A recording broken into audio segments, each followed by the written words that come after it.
Let's learn about layers and alignment in Inkscape.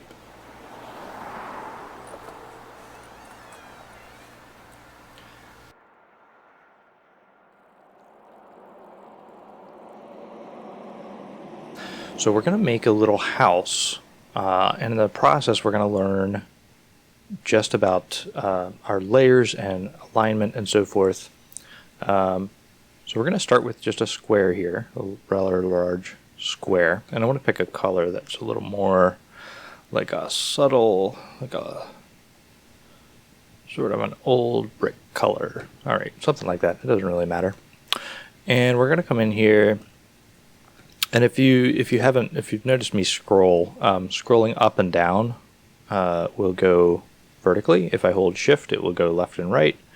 And then I often use control. If you hold control, it'll move in and out to wherever you point the mouse. Those are like really important controls to know. Okay, so layers and alignment. Now I've got a box. What I want to do next is I want to make some windows. Actually, first let's put a little cap on the top. So to make a triangle, one of the easiest things to do is to grab the star tool here and just set it to 3 sides.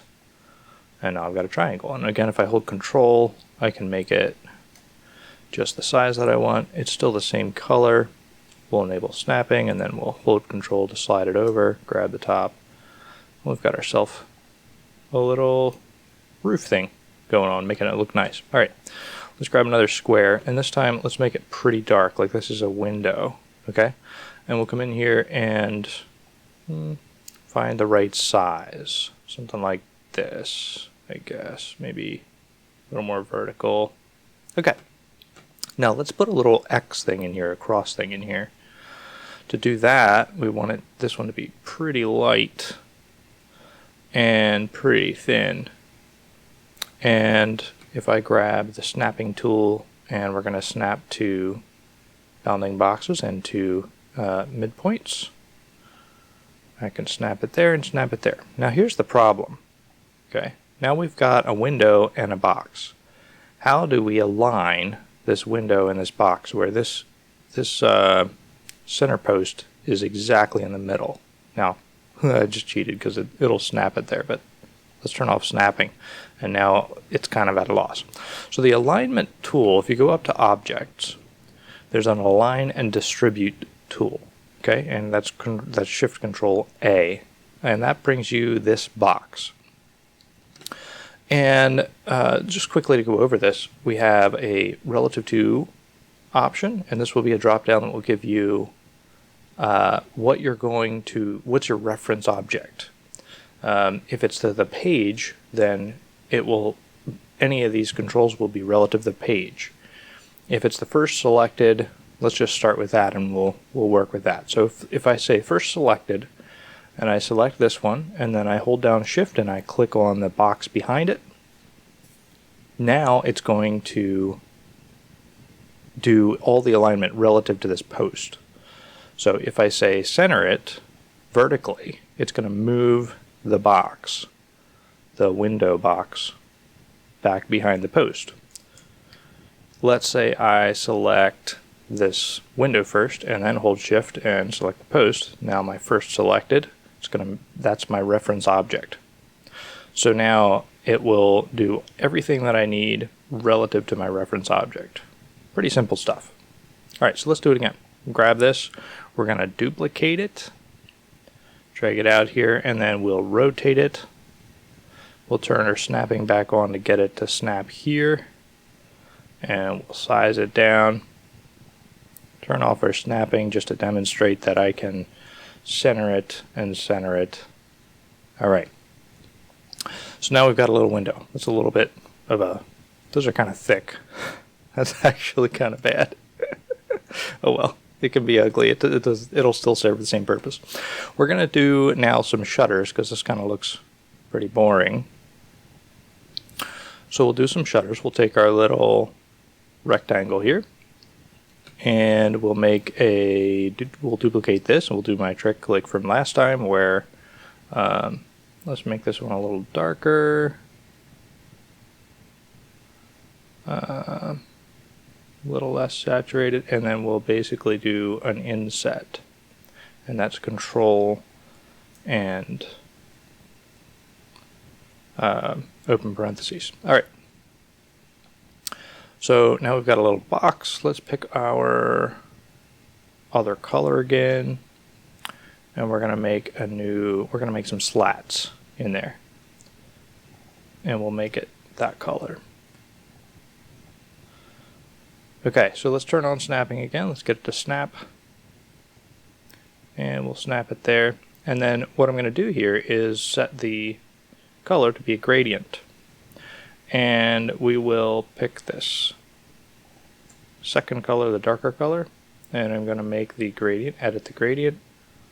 We're going to grab this other side of the gradient and make it the darker color. Okay, so now it's the darker color. I want that darker color to be at the top, like the slot, like the slat is kind of providing some depth.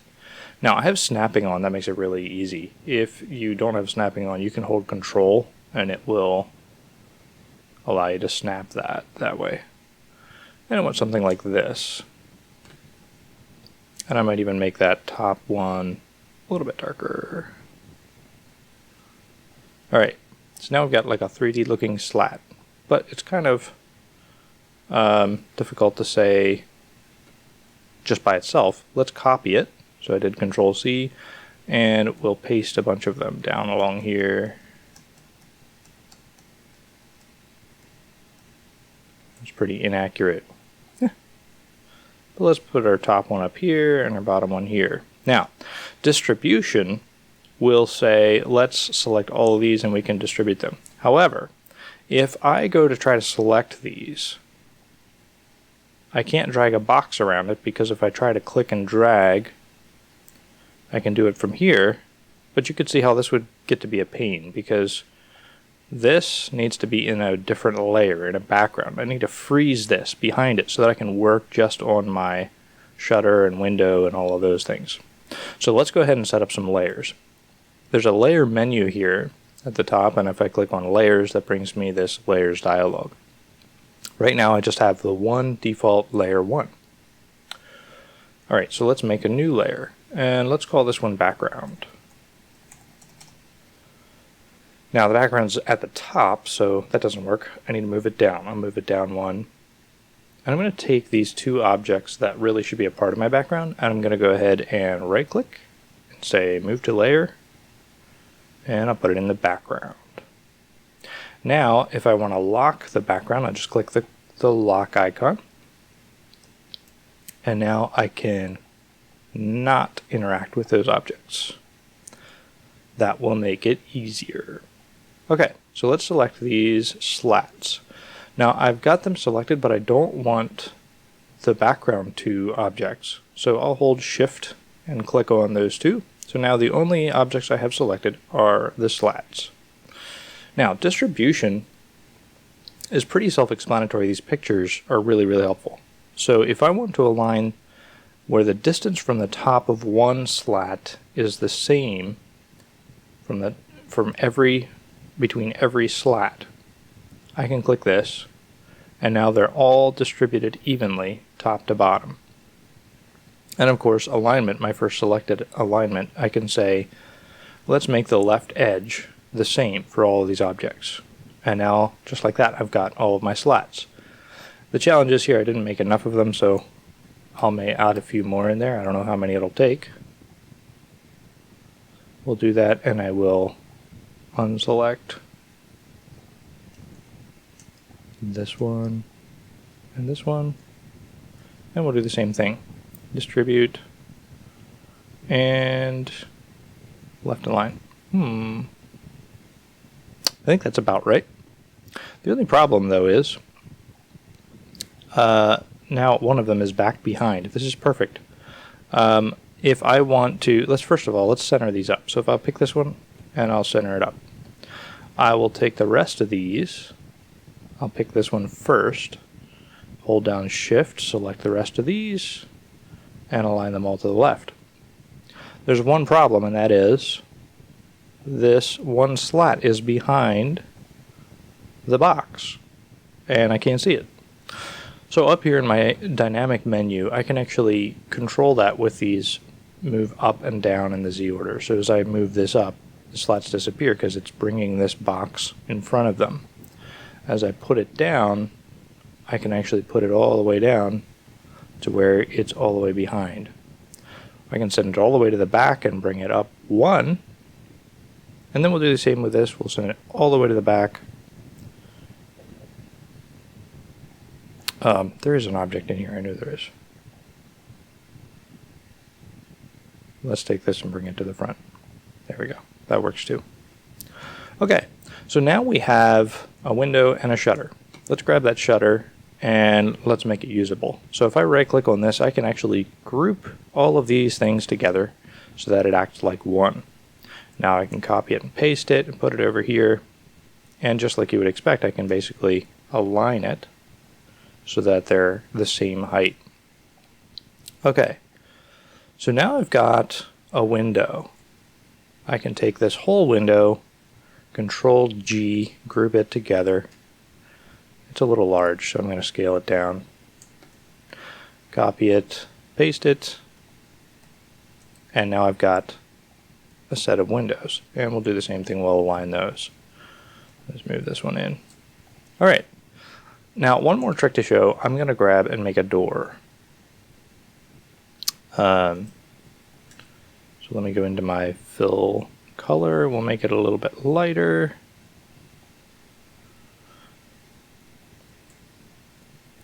Now for this door, let's say that I want to have some decorative boxes in my door. And I make a box here. Let's make this one a little bit brighter, darker, I don't know, brighter.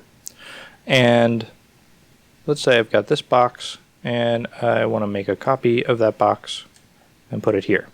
Alright, so far so good.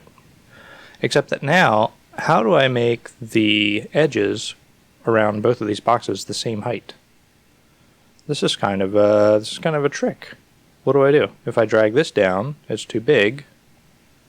There's not really a good way to say, alright, these boxes are both the same size and the space around them all is exactly the same.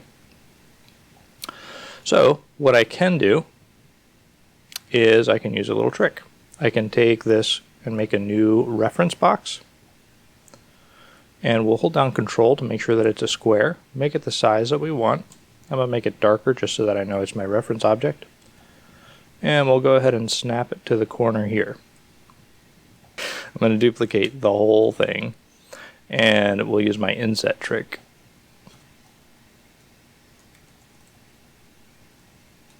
Alright, and now we can do this. We can say, there's my reference box. Let's make this one a little bit brighter so you can see it. We'll take this, we'll duplicate it, and we'll set it